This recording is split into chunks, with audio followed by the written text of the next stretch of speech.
Mayroong tanong nga dito si ma'am. Ang tanong niya, paano daw i-compute ang edad ng bata para sa ECCD assessment?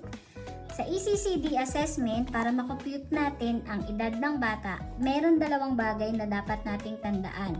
Ang date of assessment at ang date of birth. Halimbawa, ang date of assessment ay March 25, 2025. Ang date of birth ay January 11, 2019. Isusulat natin ito sa format na year, month, at date. Ang una nating isusulat ay ang date of assessment sa ganitong format. 2025, 3, 25. Pagkatapos ay ang date of birth, 2019, January 11. Ang susunod natin gagawin ay isusubtract natin iyan. Okay, isusubtract lang natin ang date of birth sa date of assessment. Kaya 25 minus 11, 4, 1, 2,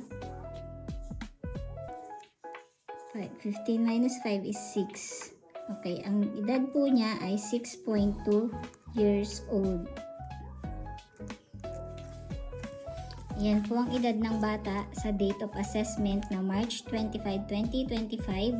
Ma'am, papaano po kung ganito? Ang birthday ng bata ay 2019, 4/28 or April 28, 2019.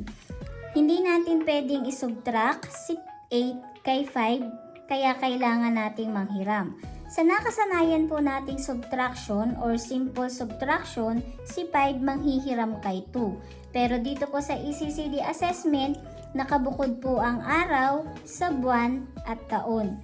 Kapag nanghiram po tayo, hindi pwede dito. Nanghihiram po tayo ng isang buong buwan dito kay buwan.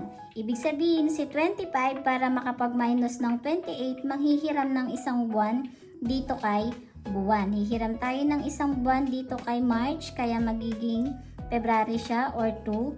Si 25, nanghiram ng isang buwan, ang isang buwan, katumbas niya ay 30 days, kaya 25 plus 30 is equal to 55. 55 minus 28 ay 27. Okay na tayo sa araw. Dito naman tayo sa buwan. Ma'am, hindi pa rin pwedeng mag-minus. 2 minus 4 cannot be. Kaya si buwan manghihiram kay taon.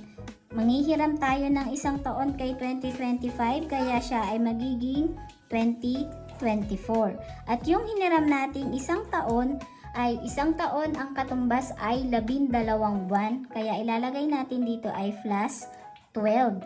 Kaya magiging 2 plus 12 ay 14. Ngayon, pwede na tayong mag-minus. 14 minus 4 is equal to 10. Okay na tayo kay buwan at kay araw. Dito naman tayo kay taon. 2024 minus 2019 is equal to 5. Kaya ang edad po ng bata ay 5.10 years old. Yun lang at sana may natutunan. Salamat sa pagsama. Thank you!